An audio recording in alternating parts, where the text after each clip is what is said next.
So magandang umaga po sa inyong lahat. Happy birthday kay Arian. Nariyan ba siya? Wala yata, no? Kulay puti ang araw ngayon. Hindi ko alam na naka-uniforme pala kami ni Pastor Arnold. Hindi kami nag-usap. So, yun yung siguro ay ibig sabihin na magkaisa na kami ng damdamin at kaisipan. Di ba? Kakatuwang isipin. Pati itong lumalakad na naka-uniforme rin. White and jeans. Okay, so at ang alam ko ay meron tayong mga bisita na galing sa Mandaluyong. Tama po ba? At salamat po sa inyong pagdalaw sa amin. Alamang namin ang inyong kalagayan ngayon at ang iglesia po na ito ay naganda ng ilang mga bagay na maaring makatulong sa inyong pansamantala habang kayo ay inaasahan namin na aahon sa kalagayan ninyo ngayon. At mamaya po ay siguro ipapakilala kayo ng aming isang butihing kabataan na napakasipag sa ganitong gawain, si Kuya Mike.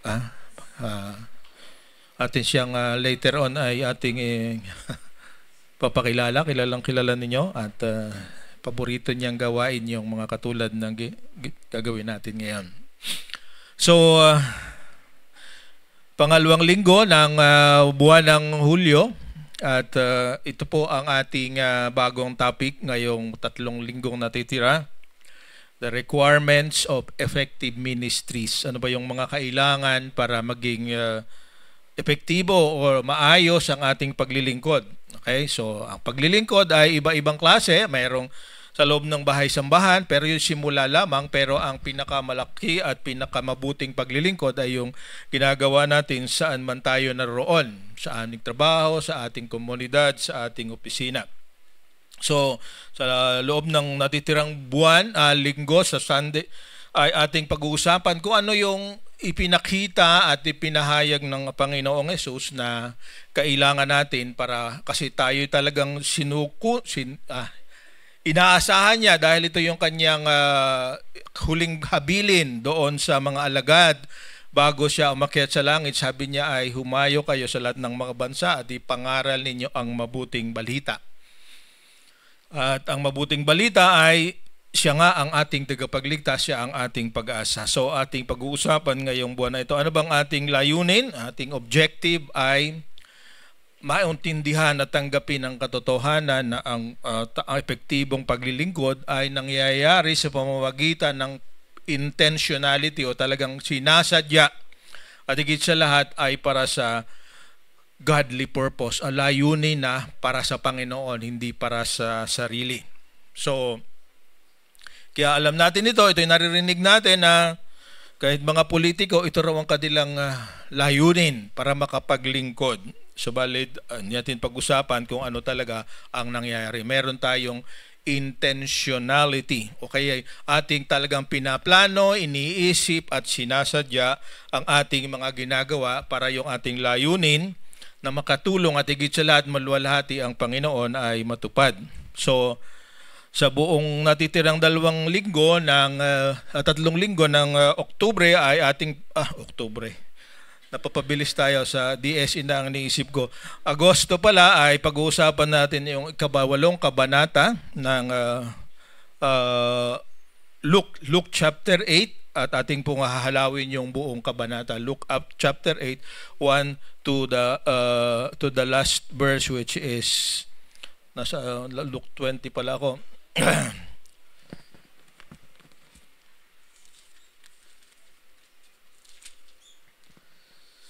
56 yata yan. 56 verses. Tama ba? Tama. 1 to 56. Yan ang ating i-cover. At ang una nating topic, ating pag-uusapan, take heed how you listen. Sa wikang Tagalog, mag-ingat ka kung paano ka nakikinig. Diba? Take heed how you listen. Okay? Kasi kung minsan ay, tulad ngayon, ay naririnig nyo ako. Pero yung nakakarinig at nakikinig ay hindi magkapareho. Maaring naririnig nyo ang sinasabi ko, pero nasa ang isip natin ay wala dito. Kaya kung naroroon ka sa ganong kalagayan, ay akin pong dinidedicate ang title na ito para sa iyo to.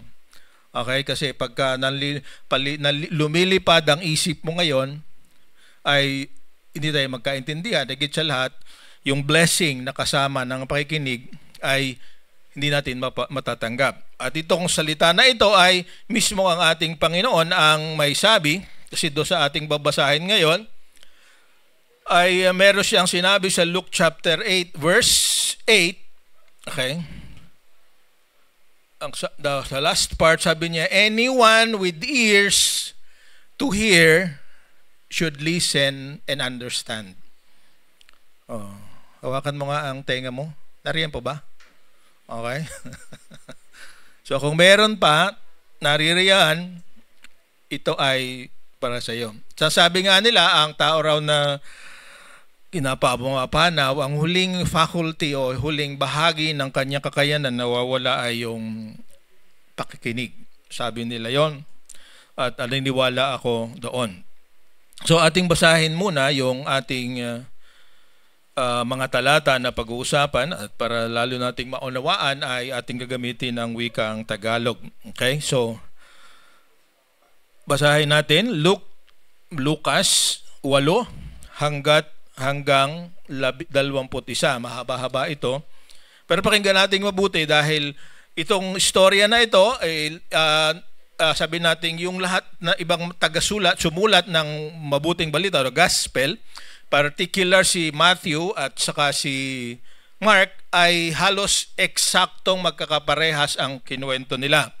So sa Matthew chapter 13 at sa Mark chapter 4, pagka binasa ninyo ang istorya doon, it's the same story na pag-uusapan natin except for the first 4 verses nitong Luke chapter 8.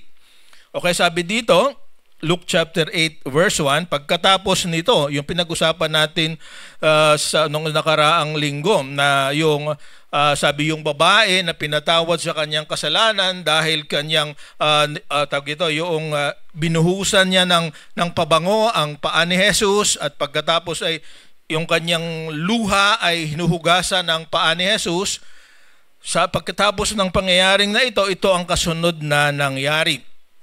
So, tandaan natin nung isang linggo, ang sabi natin ay ang taong ang ating pagpapatawad at pagtanggap sa atin ng Panginoon ay hindi dahil tayo ay tayo ay gumawa ng mabuti, kundi dahil siya ay mabuti.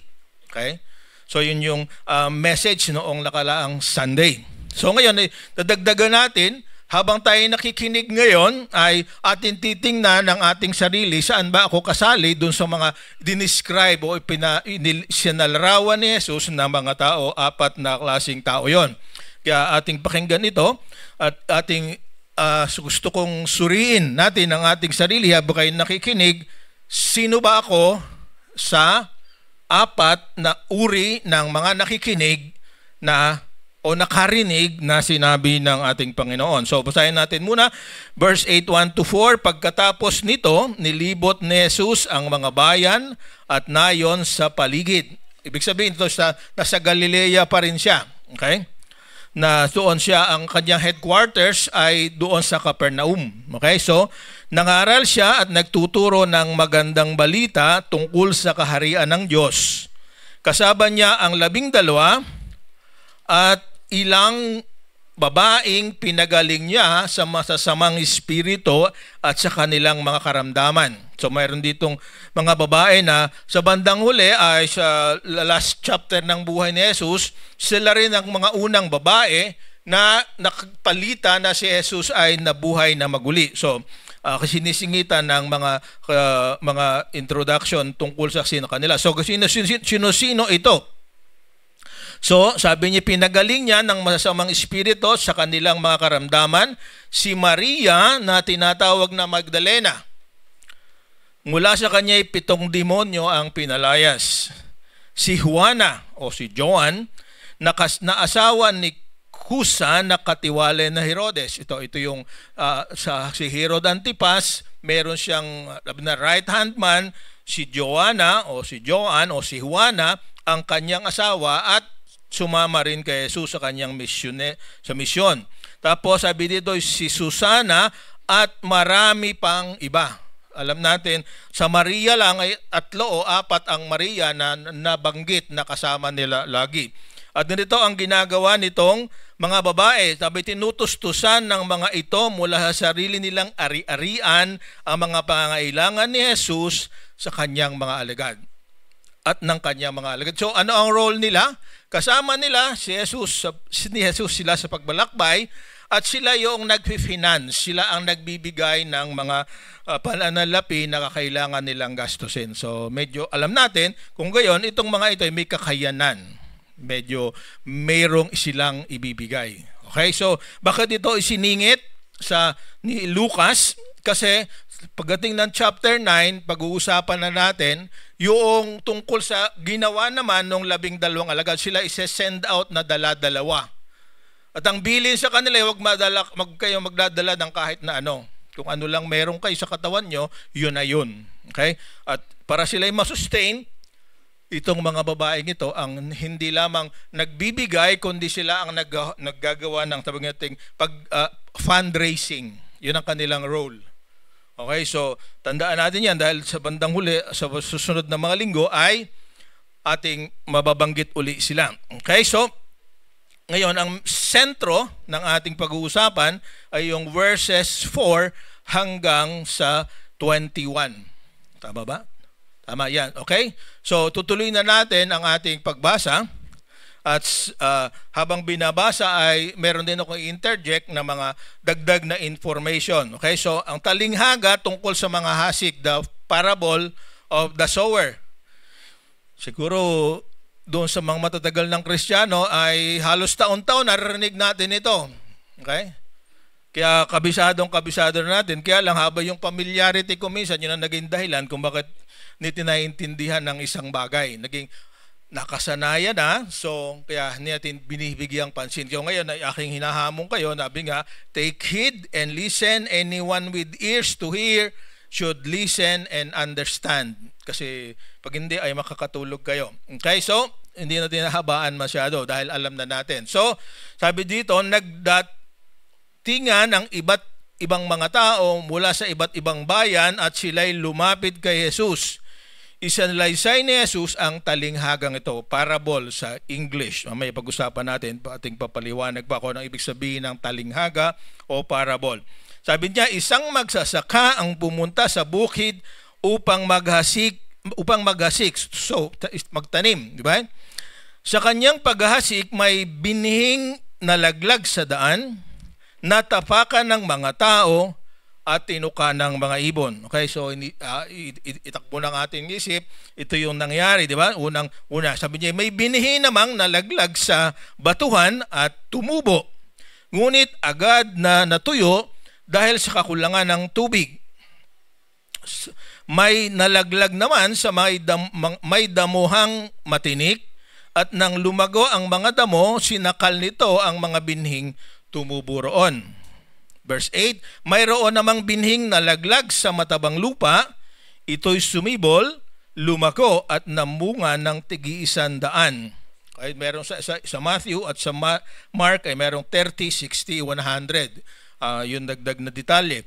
At pagkatapos, sinabi niya ng malakas, makinig ang may pandinig. Yun. Makinig ang may pandinig. Okay? So ano ang layunin ng talinghaga? Ito yung pagkasulat dito sa Magandang Balita Biblia. Sabi niya, itinanong ng mga alagad kung ano ang kahulugan ng talinghagang ito. Ibig sabihin, kahit nagkukwento si Jesus, hindi lahat ay nakakaintindi kung ano yung talagang ibig sabihin. So sabi dito, ni Jesus, sumagot si Jesus. Sabi niya, ipinagkaloob sa inyo na maunawaan ang mga hiwaga tungkol sa kaharian ng Diyos, ngunit sa iba'y sa pamamagitan ng talinghaga. Ibig sabihin, merong direktang sinasabi si Jesus, katulad ng pinag-usapan natin na pinaliwanag sa atin Sister Joanne, yung mga direktang sinasabi niya pamantayan ng kung ano yung inaasahan sa isang lingkod ng Panginoon o sa magmiministeryo. Meron siyang direct na command. Pero sabi dito, hindi lahat ng tao ay nakakaintindi noon. Ang totoo nga, kahit tumatanda, ayaw mo nang direktang sinasabi kalimitan ng mga bagay. Kung siya nagiging defensive ka. Pero kapag ikaw ay kinwentuhan, yun daw ang adult learning, kaya nga sa small group sa ating pinag-uusapan, lagi Bible storying, higit mo naiintindihan kung anong ibig sabihin ng sinasabi sa iyo. Dahil merong pangkaraniwang pangyayari na gagamitin to illustrate. Sabi ni si teacher being object lesson. Ito nga isang object lesson story. Okay, so sabi dito sa verse, nasaan na tayo? 10, ano?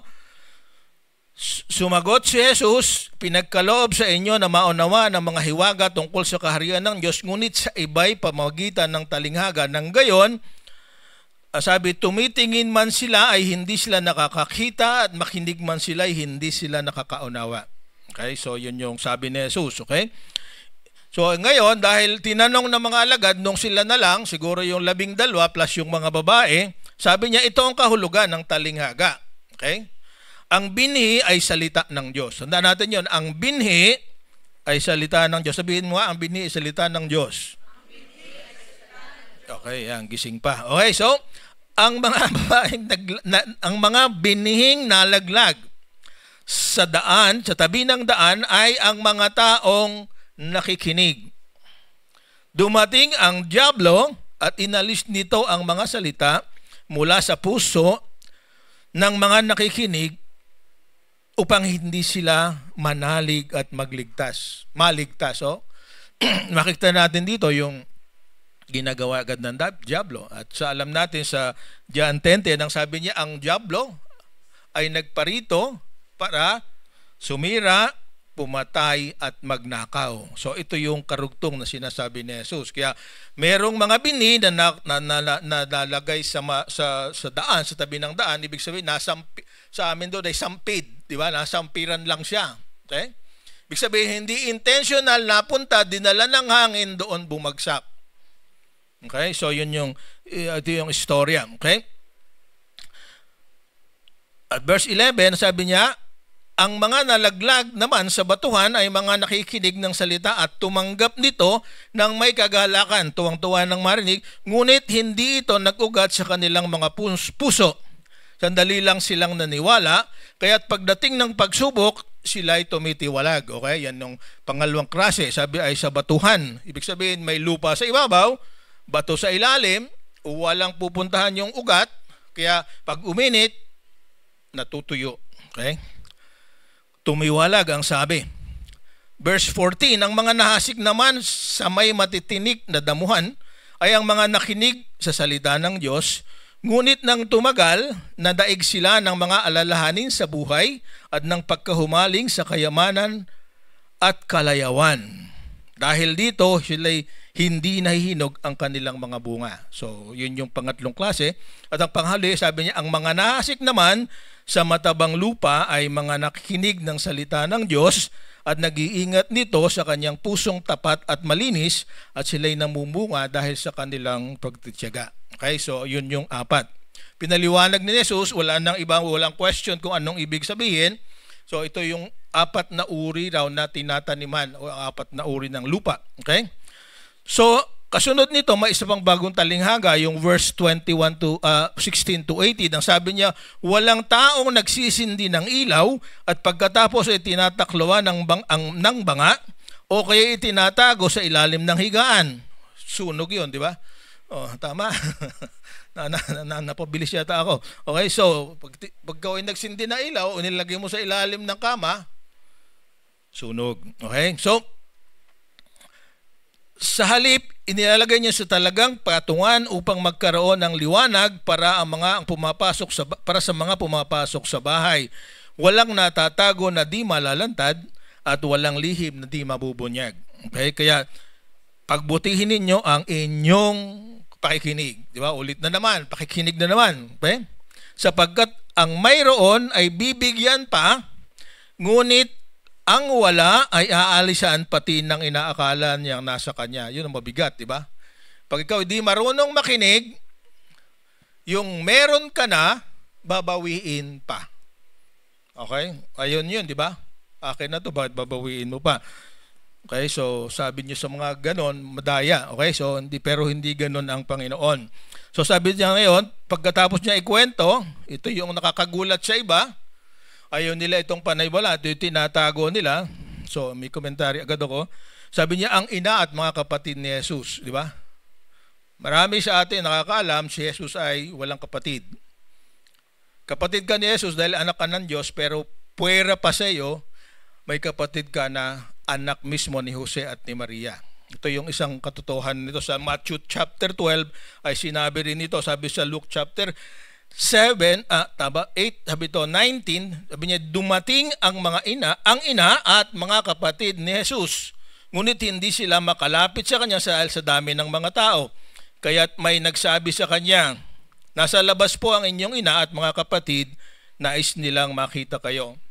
Ngunit sinabi ni Jesus, ang mga nakikinig at tumutupad ng salita ng Diyos, ang aking ina at ang aking kapatid. Okay? So, matalinghagang salita rin, pero ito yung sinasabi at ito ang totoo. John chapter 7, naroon din maliwanag na yung mismong mga kapatid ni Jesus sa ama kay Jose. At pinigay pa nga yung pangalan, 4 na pangalan ng ibinigay. At dahil sabi may mga kapatid pa siyang babae, so plural, kaya maaring minimum of 2. Kaya silang lahat, anak ni Jose at ni Maria, ay 7. Di ba? At least 7. Okay? Yung tandaan natin. So yung ating alam na si Maria ay hindi nagkaroon na ng anak at sinanatiling birhen, ay hindi totoo. Okay? Maliwanag sa kasulatan. So, but, narinig nyo na yun, pero hindi na topic natin ngayon. Okay? Gusto ko lang makita natin na ilang bagay na mismong si Jesus ang nagsabi. Okay? So, ano ang gusto nating maintindihan? O yan uli, babalikan, Luke 8:8, anyone who has ears, let them listen and understand. Kaya ikaw ang sinasabihan nito. Dahil ganito, ayan, nawala na. Okay? Your ability to listen depends, pakibante, no? Depends on the condition of your heart. Okay? Yung kakayanan mo para makinig at makaintindi ay nanggagaling sa kalagayan ng inyong puso. Kaya napaka-importante na talagang meron tayong desire. Okay? At ang dinidesire ating hinahangad ay talagang makilala ang Panginoon. Dahil kapag meron kang ibang iniisip at gustong gawin habang naririto ka, o kaya habang ikaw mismo, pwede kasi magsalita ang salita ng Diyos sa iyo, sa iyong araw-araw na buhay, pag ang puso mo ay malayo sa Kanya, lahat ng iyong binabasa ay nawawala ng kabuluhan. Amen? Diba? Kaya paano natin maibabalik sa tama? Kasi mismong si Jesus ang nagsabi at yung nabanggit niya dito sa verse, sabi niya sa verse 10, tama ba? Ay ito ay sinabi ni Isaias, isang propeta 700 years before. Sa Isaiah chapter 6, 9-10, nung tawagin ni Yahweh si Isaias para maging spokesperson niya, para maging propeta, hindi sorpresa kay Isaias ang mangyayari kapag sumunod siya. Okay? Tayo rin, gusto kong, pag tayo ay magbabahagi ng salita ng Diyos, yun ang number 1 layunin natin ngayon, huwag tayong magugulat o kaya sasama ang loob o kaya anuang bagay o magagalit kapag yung ating pinigyan ng salita ng Diyos ay maaring hindi pinansin at kung minsan nga nire-reject outright, sabi walang katotohanan yan dahil hindi ako naniniwala sa Biblia. Kasi sa panahon nila at sa panahon natin, ang katotohanan kung minsan ay mahirap tanggapin. Diba? Although ang sabi, ang katotohanan na magpapalaya, John 8:8, that the truth shall set you free. At John 70:17 yata. Maraming mga tao, mas gusto ayaw yung tanggapin na alipin siya, ayaw nang tanggapin na siya ay nakakulong kuminsan. So ang sabi dito ni Isaiah chapter 6, verse 9 to 10, nakikita nyo dyan, sabi niya, the Lord said, Yahweh, sabi niya, go and tell these people, keep on listening. Katulad ng sinasabi ko, keep on listening, but do not perceive. Okay? Keep on looking, but do not understand. Render the hearts of these people insensitive, their ears dull and eyes dim. Otherwise, they might see with their eyes, hear with their ears, understand with their hearts, and return and be healed. Di ba? Yung bandang huli, yun yung gusto natin. Di ba? We want to understand and we want to be healed. Pero nagtataka tayo, kumbisa, bakit hindi nangyayari? Di ba? Bakit hindi nangyayari? Bakit sila naiintindihan, ako hindi? Sabi nga natin, ito'y dahil sa kalagayan ng ating mga puso. At sa panahon na ito ba'y nangyayari? Ako ay ngayong linggo na ito, merong isang nangyari sa ating bansa. Hindi lamang yung sa Sabong, na alam ko ay binabantayan ninyo at napanaginipan ko na nga yan kasi nung isang gabi ay Martes yata ng gabi, wala akong magawa, ay nanood ako na nanood. So noong gabi ang aking napanaginipan ay tungkol sa Sabong. Okay? Kasama na ako sa pinagbibintangan. Okay? Ay hindi man ako nakahawak kahit minsan ng manok na panabong. Manok na iluluto, oo, okay lang. Meron isang lalaki na lumaya ngayong buwan na ito. Mayo pa actually pero ngayon lang niya sinabi. Siguro ipabilyar to sa atin. Pangalan niya ay Roberto, ano pangalan to? Roberto Losada Jr., si June Losada. At meron siyang sinulat at binablish ng isang komentarista na nakakatch ng aking attention kasi closely related sa pinag-uusapan natin ngayon. Ang sinulat niya, ang title ay The Problem with Truth. Ang problema raw sa katotohanan. Siya ay nakulong dahil siya ay naging whistleblower katulad ni Totoy tungkol sa kaso ng NBN-ZTE, panahon ni Gloria Macapagal Arroyo. Yung ZTE na yan, familiar sa akin dahil nung ako yung lumipat ng trabaho sa Cavite, yan yung una kong customer. At totoo, nakarating ako sa isang planta nila. So, ito siya broadband para sa buong bansang Pilipinas. Merong amount na ibinigay at malaking porsyento na pupunta sa asawa ng Pangulo ayon kay June Losada. Meron siya mga papeles na hawak. Pinakita niya doon. Pero alam niyo kung ano nangyari? Siya rin ay sinilip at hindi rin siya malinis. Pati yung kanyang kapatid ay involved sa isa ring corrupt practice. Kaya siya ay nakulong. Actually, ang hatol sa kanya ay 6 to 10 years yata. Pero 3.5 years pa lang, ngayon ay nakalaya na siya. Alam nyo, ang sabi niya ay doon niya nakilala ang Panginoon.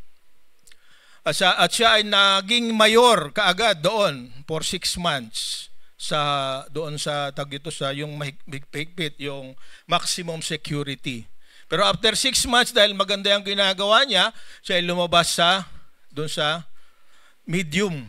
At sa bandang huli, bago doon bandang huli, doon sa talagang wala na, nakakalakad siya sa buong na loob ng bilibid. Ang nakapasok ko pa lang sa bilibid ay yung medium security. At nakakaawa talaga ang kanilang kalagayan doon. Nakasama ako minsan sa mission work doon. Matagal na. So, bago ako mapahaba, ay ito yung sinulat niya.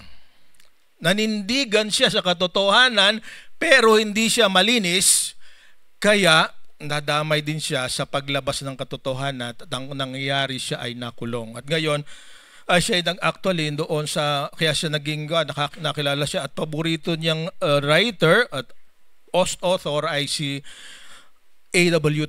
Tozer. Siya ay isang Reformed theologian.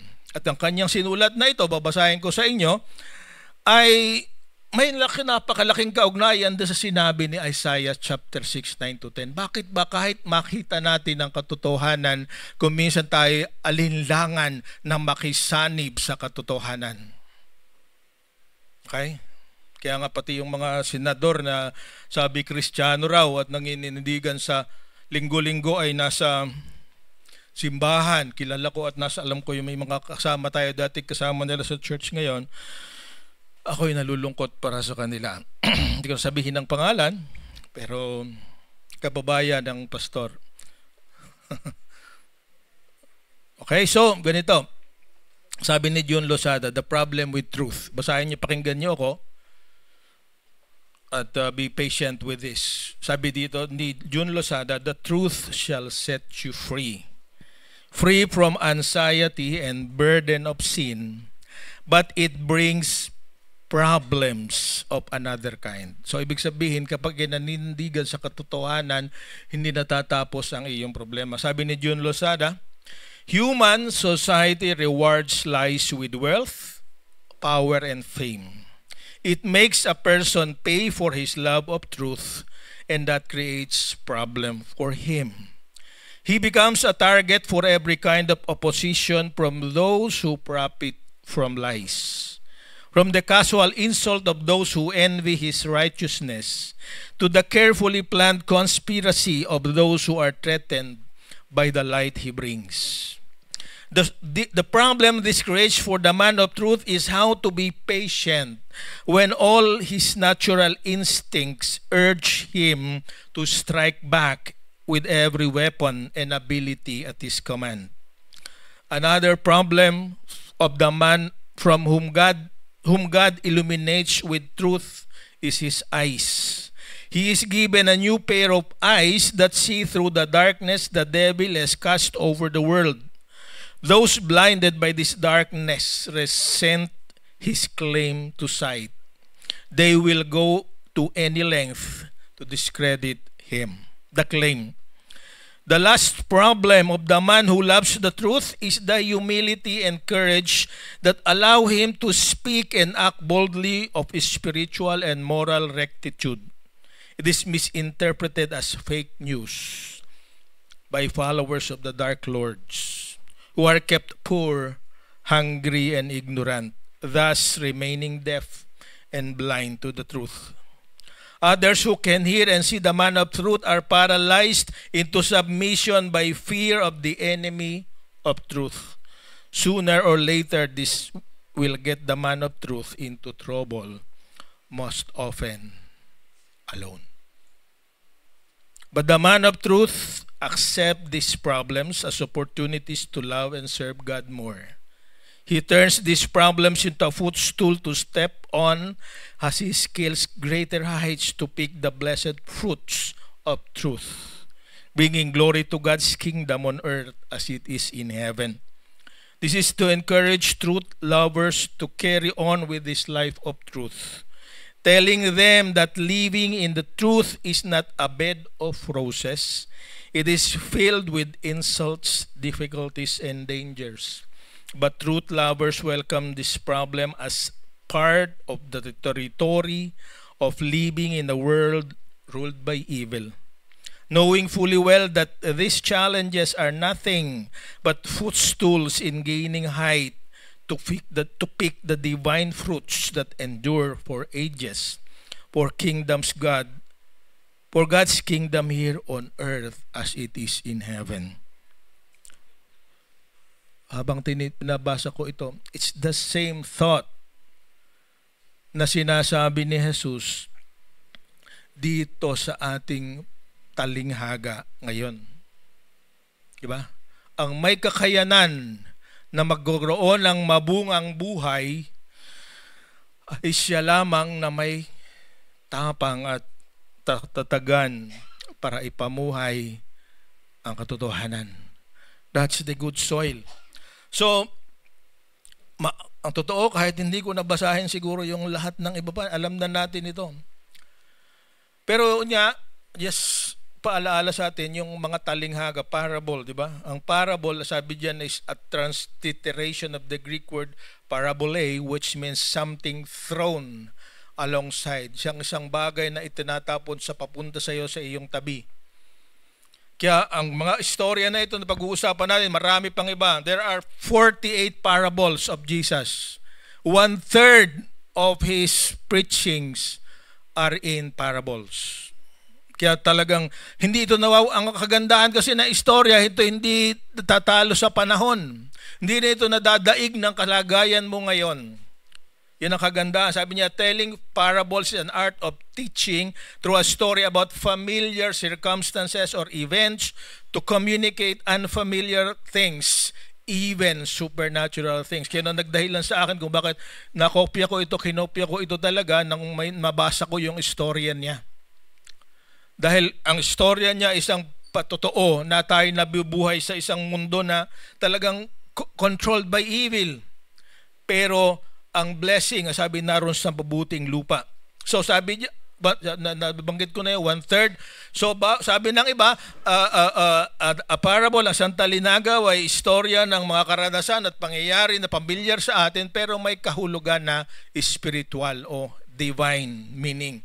So yan ang ibig sabihin ng parable. At dito, ito ang una sa nabanggit ni, actually pangalawa na ito sa nabanggit ni Lucas, at marami pa tayong pag-uusapan sa mga susunod na linggo.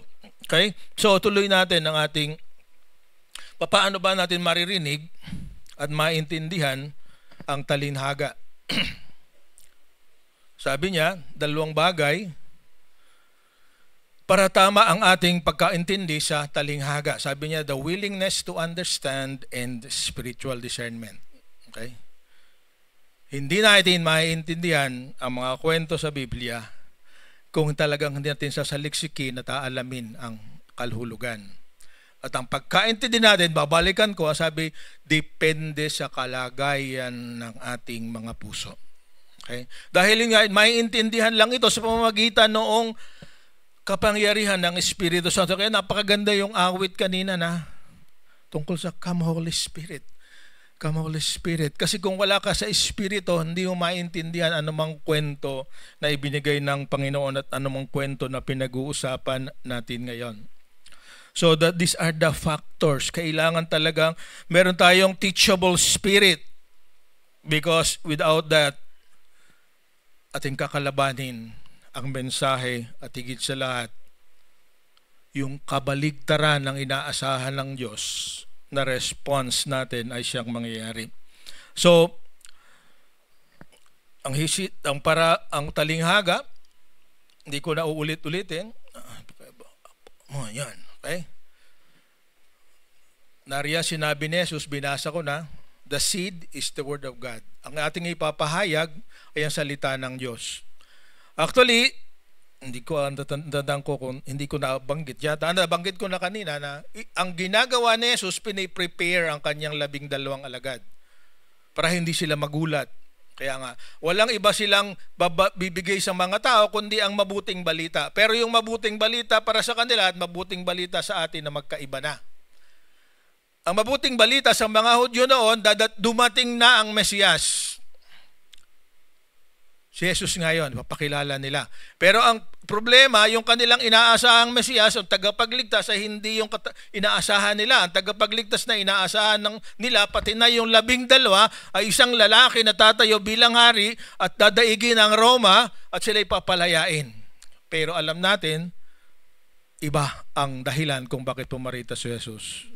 Okay? So tayo, ang gospel natin ay dumating na si Jesus, nabuhay na kasama natin, namatay, inilibing, at nabuhay na maguli. Sa kanila, ang inaasahan nila na ipapahayag nitong 12 na lalabas na 2, dumating na yung Mesiyas. Sa atin, dumating na at umalis, pero yung gawain niya, na tayo ay bigyan ng pagkakataon na maligtas, ay nakumpleto na. Pero dahil isa ang source, the seed is the word of God. There is only one sower or farmer. Ang totoo, ang farmer na ito si Jesus Christ mismo, hindi tayo. Tayo ay nagdadalang lang noong natanggap natin kay Jesus. So wala tayong sariling kasaysayan at sariling karanasan na magiging dahilan para manampalataya ang iba. Hindi tayo tumatawag ng mga tao para maniwala sa atin. Tumatawag tayo at nagbabahagi ng katotohanan para maniwala kay Jesus. Amen? Maliwanag ba yun? Hindi mo tinuturo ang sarili mo. Kaya lang yung ginagawa mo ay nakakadilim sa sinasabi mo. Yun ang problema dito. Sabi niya, ang ganda ng mensahe mo pero di kita maintindihan dahil yung ginagawa mo at sinasabi mo ay magkaiba. Okay? So the problem is not the messenger. The problem is not the message. The problem is the one who received the message. At yun nga yung apat na uri ng lupa. There are 4 kinds of soil. And ang fruitfulness or success depends on the soil, not the sower. Okay? Meron nagkukwento sa tagiliran. Alright? Naintindihan ba natin? Hindi pwedeng sisihin ang naghahasik kung ang hinahasik niya ay talagang salita ng Diyos. So,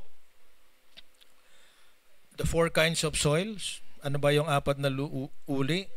Ano yung response? Hindi ko nababasahin, nariyan. Sabi niya, sa tabi ng daan. Sa iba ay madbato, mababaw. At ang response ay automatic, tinatanggap, pero hindi nagpapatuloy. Yung isa naman nagpapatuloy, pero dahil sa kalagayan ng buhay. Ito yung nakakalungkot ko minsan, na sana'y huwag mangyari sa atin. Kung minsan, habang tayo ay lumalalim sa panahon sa relasyon sa Panginoon.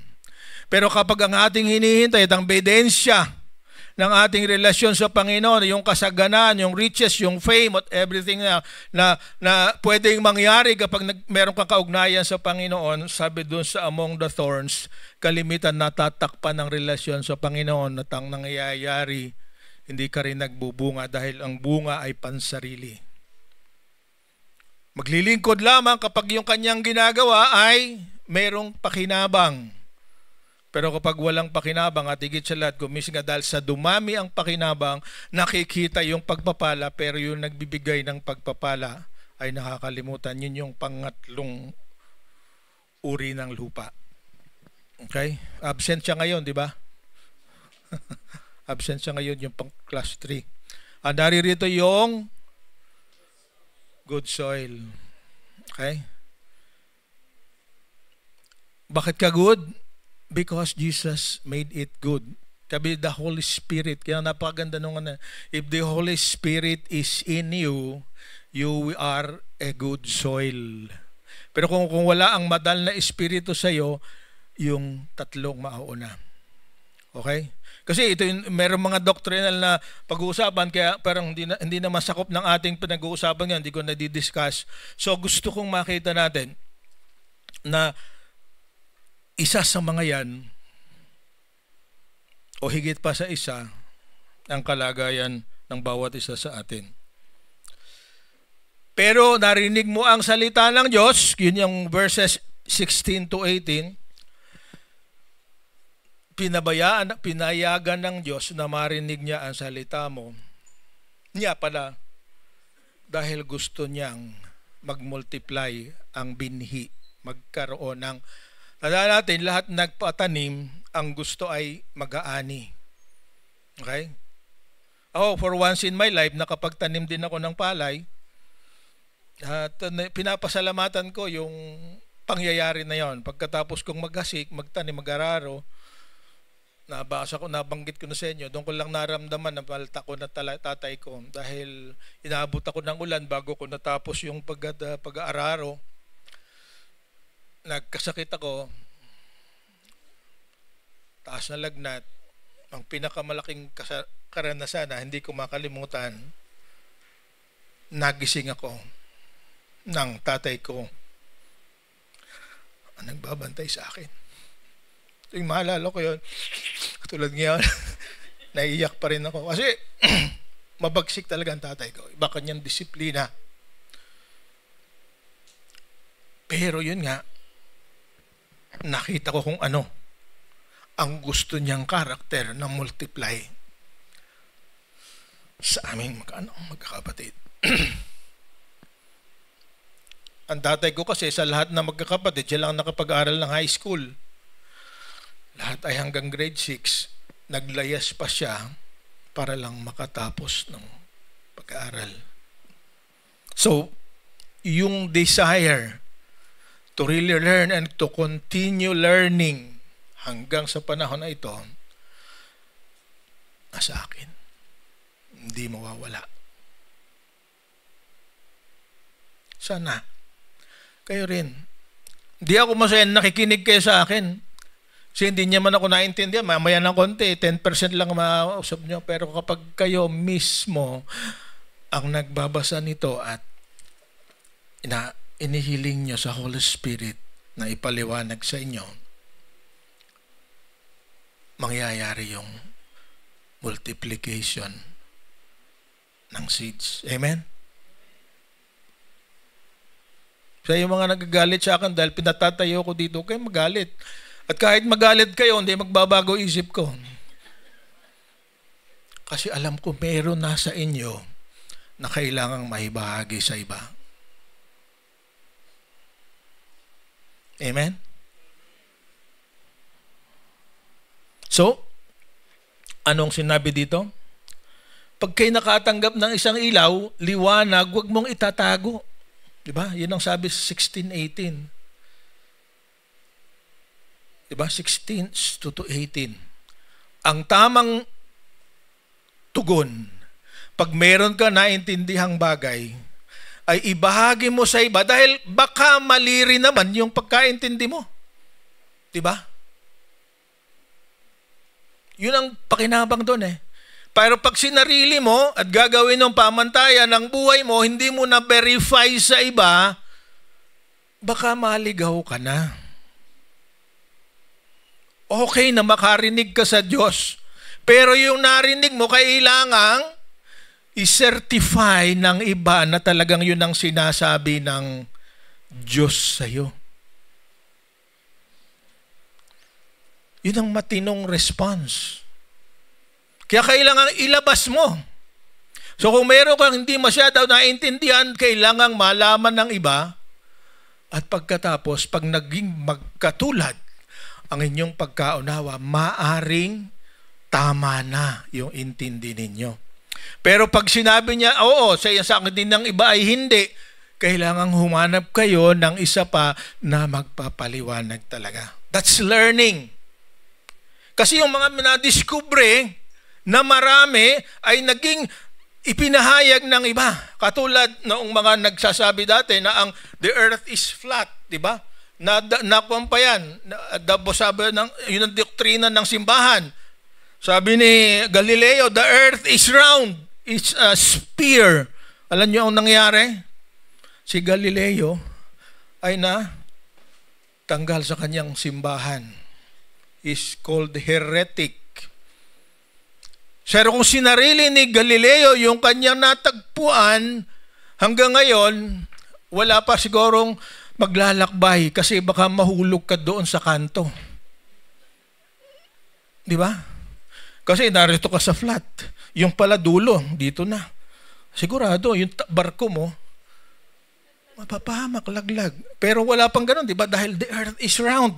Pero pagkatapos, bago ito nangyari, katulad ni June Losada, na parusahan na discriminate, ni-reject siya. Kaya kung meron ka naiintindihan, huwag mong ilihim. Sabi dito, huwag mong itago. I-verify mo kung tama yung naiintindihan natin. Amen? Kaya dapat talagang pinag-uusapan. It's the way to multiply the seeds. Kasi yung pagkaintindi natin ng salita ng Diyos nagbabago sa panahon, the principle remains the same, but the application changes. Okay? So, pag medyo ginaganahan ako, mahaba pa ya tayo. Tama na muna doon. Kasi baka maubusan sa Sunday. Okay? At ito yung isang bagay pa na doon sa last part ng ating pinag-uusapan kasi ma-overtime na ako ng 5 minutes. There will always be attempts to prevent the sowing of the seeds. At dito nga, ang masakit mismong mga kapatid, ang nanay ni Jesus ang hahadlang. Nagtuturo siya. Sabi, uwi ka na. Pinasabi, yan ang nakalagay sa ibang pagka-relate dito. Kasi ang tingin nila kay Jesus, nababaliw. Alam niyo ba yon? Until after na ma-resurrect si Jesus, doon lang nang niwala sa kanya yung kanyang kapatid. At ang sa paniniwala nga ng isa, siya ay naging bishop o siyang naging elder ng unang church, si James. At siya mismo ang sumulat noong aklat dito sa Bible natin na ang pangalan ay the letter of James. At yung isang kapatid na ang pangalan ay Judas, Jude, kasi ang mga pangalan ng kapatid, James, Joseph, Jude, tsaka hindi ko matandaan yung isa, Simon yata. Okay? Yung mga kapatid siya, 4. Yung sumulat ng the second to the last book of the Bible, si Jude, kapatid din ni Jesus sa tatay. So, makikita natin yung pipigil, kalimitan para ipamuhay natin at ibahagi ang salita ng Diyos kung minsan ay yung pinakamalapit sa iyong puso. Kamag-anak. Kung minsan asawa pa nga di ba? Hindi ka naging effective dahil yung asawa mo, siya nagiging hadlang. At dito makikita na there will be attempts to prevent the sowing of the seeds. And lastly, ngayong araw na ito, gusto kong makita natin, kung meron mang attempts, huwag tayong magulat kasi hindi lamang yung propeta ang nagsabi, kahit na yung si Timothy na isang disciple ni Jesus, ni Paul, sabi niya sa 2 Timothy 4:2-4, preach the word, be ready in season and out of season. Reprove, rebuke, and exhort with complete patience and teaching. Talagang kailangan magtiyaga ka. Paulit-ulit, tulad ng nangyayari ngayon.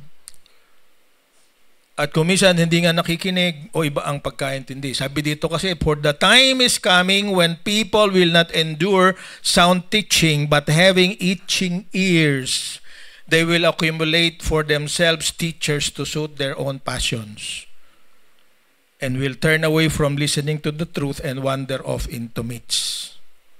Kaya nga, ngayon talagang napakabigat ng labanan, di ba? Siya naririto, napakarami dito, ang higit na pinaniniwalaan ay ang TikTok. Di ba? Ano pa? Facebook, Reels, at kung ano-ano pa. Medyo may okay pa yun Pero yung nauubos ang oras para lang lumaban sa kalaban na hindi naman niya nakikita at nagiging general pa sa Mobile Legends or sa sino yung mataas ang rango dito? Naubos ang oras. Nakakagulat. Diba? Hindi lang pala kabataan. So, gusto kong makita natin. Ito ang hadlang ng sanlibutan. Meron sila yung offer na parang mas enjoyable, mas nakakatuwa. Sabi nga ay, sumunod ka sa trend, sa technology. Merong iba na pinasasaya lang, di ba? Bakit daw ba napakasikat yung noontime show sa Pilipinas? Pagtanghali, naroon lahat. Nakikinig sa mga ideas. nung hindi niya alam na lalaki pala siya. At kung anong moralidad ang pinuturo. Dahil nakakatuwa. Nakakalungkot yung nabasa kong isa na isang nanay na maliit pa lang yung anak na lalaki ay sinasabihang babae ka. Kasi ikaw ang susunod na. Oh, hindi ako Di ba? Yan ang klase ng kaisipan na nangyayari sa ating bansa ngayon. Sa ibang bansa, hindi. Kasi sa Pilipinas, ang pinakamayaman, pinakasikat artista. Pero sa Singapore, hindi. Malaking pagkakaiba. Sila ay first world, tayo third world. So, ang mensahe kalimitan sa atin, makalimutan mo na walang-wala ka. At umasa ka sa game show. Kasi pwede ka yumaman ka agad dyan. Yan ang mensahe ng kaaway. Yan ang yung devil na kumukuha kung hindi ka handa na makinig. Dahil ito ang ginagawa ng iba, so ang ating naging kaisipan, pag ginagawa lang nakararami, yun ang tama. That's a lie. Ang tama ay yung salita ng ating Panginoon. So today, tandaan natin, ating pagtatapos, yung ating tagumpay, dahil inassign talaga tayo ng Diyos sa paglilingkod, starts with you. Your response to the truth depends on the condition of your heart. But the condition of your heart, if it follows the way of the world, you cannot make a difference. Katulad ni Jun Losada, na-realize niya ito, sabi natin later on. Kahagabi ay na-interview uli siya yung si Pinky Webb. At nawa ako sa kanya. Naiiyak siya. Pero sabi niya, alam ko na kung ano ang katotohanan ng buhay. So tayo rin, nais nating bigyan ng kaluwalhatian ng Panginoon. So sagutin natin sa ating sarili, 4 na tanong. Where are you in the story? The hard-hearted heart, stubborn soul who has no interest in spiritual things. The shallow soil of superficial seeker. Na naririto ka dahil meron ka lang kailangan, meron nag-invite sa iyo. Dana. At pagkatapos nito, tapos na rin. The busy, preoccupied believer. Okay naman maging busy, pero huwag mong kalilimutan that busyness does not mean productivity. Merong napakaraming ginagawa, pero walang pakinabang because they are kaminsan doing the wrong things. Ano ba ang tamang gawin? Sabi sa Matthew 6:33, seek first His kingdom and His righteousness. And all these things, anumang pangarap mo, na makakatulong para magawa mo ang iyong ministry, ay ibibigay sa iyo. Ulitin ko, para magawa mo ang bahagi mo sa sanglibutan na ito, ibibigay sa iyo ng Panginoon. Hindi siya nangangako na hindi ka na magka-problema, hindi magkakasakit, na ikaw sasagana. Hindi niya ng pangako. Sabi niya nga sa John 16:33, in this world, you will face many tribulations, but take heart, I have overcome the world. Yun ang pangako niya. So, hindi ka exempt sa nangyayari sa mundo. Pero will be productive kapag binabayaan mo lang na kung anong kailangan gawin para yung mga kalagayan mo ay malagpasan mo.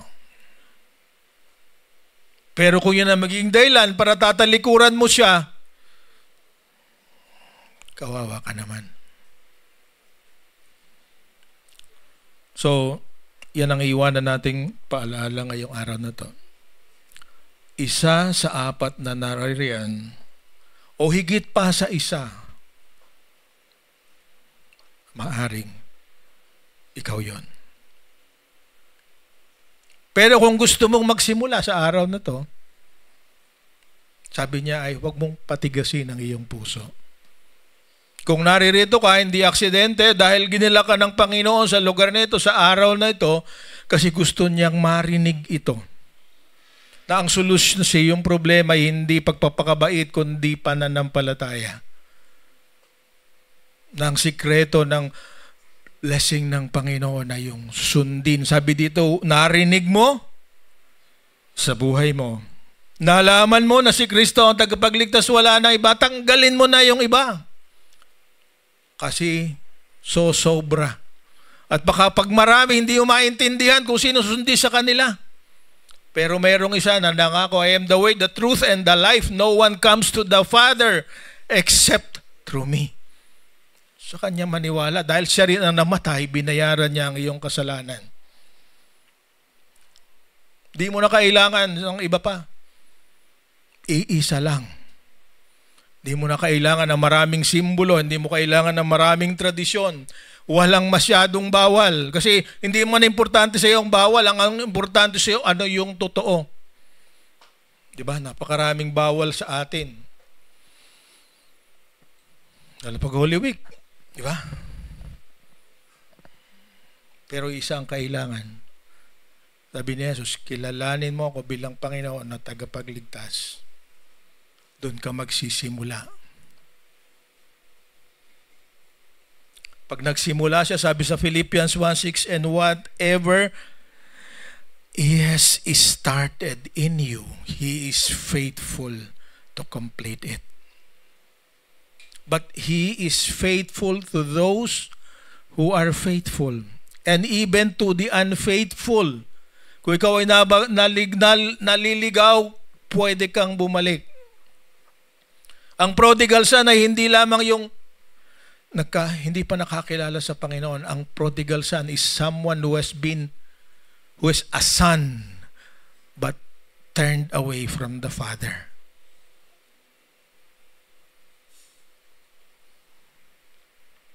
So ngayong araw na to, aking ganung inaanyayahan.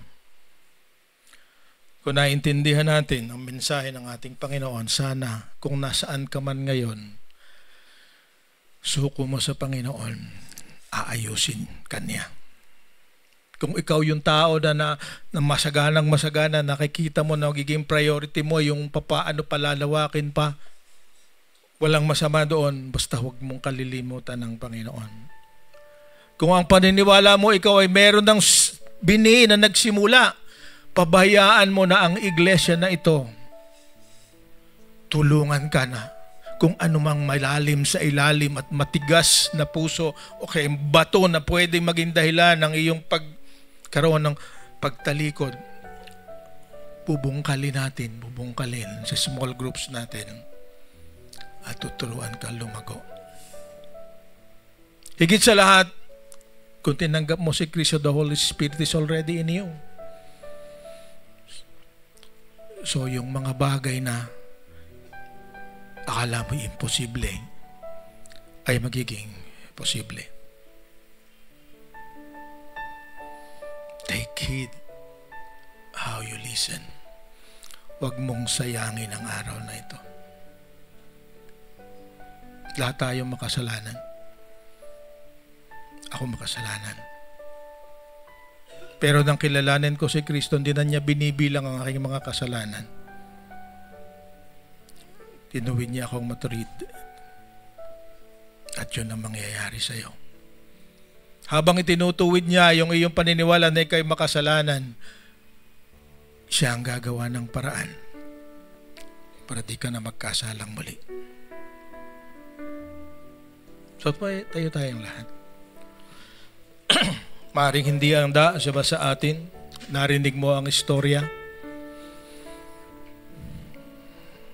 at naririto ka, kung di ka man handa ngayon, sana manalangin ka para kilalanin ang katotohanan na makasalanan ka at kailangan mo si Kristo. Dahil kapag may kaugnayan ka sa Kanya, yung kasalanan na yon ay hindi niya tinitingnan. Ang tinitingnan ng ating Ama sa langit ay ang dugo ni Kristo na magtatakip sa iyong kasalanan. Kaya kung narito ka, isang bagay ang gusto kong gawin mo sa araw na to, na sarilinin mo ang prayer na to. At kung sa tingin mo ay makakatulong na itaas ang iyong kamay, lumakad ka dito sa patungo sa harapan para ipahayag ang iyong kahandaan na si Jesus ay kilalanin bilang Panginoon at tagapagligtas at para simulan niya sa buhay mo ang pagbabagong kailangan. Sabihin mo ang panalangin na ito, sumunod ka sa akin. Panginoong Jesus, ako po ay makasalanan. Dahil sa akin, kayo namatay sa krus, nabuhay na maguli, para bigyan ako ng pag-asa. Sa araw na ito, inaanyayahan kita na pumasok sa aking puso. Gagawin kita na aking Panginoon at tagapagligtas. Tutulungan mo ako para higit kitang makilala. Ito po ang aking dalangin. Sa pangalan ni Jesus. Amen. Kung idinalangin mo ito sincerely from your heart, nabasa at narinig ng Panginoon. Hindi siya katulad natin na kahit nakakarinig ko minsan ay hindi nakakaintindi. Naintindihan niya na totoong idinalangin mo ito. At kung totoong idinalangin mo ito, ngayong araw na ito magsisimula ang araw na ituturing ka na anak ng Diyos. Ang sabi niya sa John 1:12, ang lahat ng kumilala sa akin at tuminggap sa akin bilang Panginoon ay kinikilala ko at kinikilala ng Ama na anak ng Diyos. Let me pray for you. Panginoong Jesus, alam mo at na kung sino ang totoong nakarinig ng mabuting balita na nihayag namin ngayon. Alam mo rin, Panginoon, at nababasa mo ang tugon ng bawat isa na naririto. Aking dalangin, Panginoon, ano man ang kailangang pagbabago para yung kapahamakan na pwedeng mangyari ay huwag mangyari sa kanila. Gawin mo pong mabuting taniman, mabuting lupa ang puso ng bawat isa sa amin. Patuloy kang magsalita pagkatapos ng araw na ito sa pamamagitan ng mga tao, pamamagitan ng nangyayari sa aming buhay para makilala ka namin at tanggapin kayo, Panginoon. Gawin mo pong simple ang aming buhay na kahit kami na dumadaan sa mga pagsubok, nakatingin kami sa iyo at wala nang iba. Kagamit ka ng mga tao para higit naming maunawaan ito. Salamat po sa inyong gagawin. Naway ang bawat isa sa amin, pagpalain mo. Tulungan mo kaming makinig at gawin ang aming napakinggan dahil yun ang totoong magpapalaya sa amin. Itong aming dalangin sa pangalan ni Jesus. Amen. Pagpalain kayo ng Panginoon.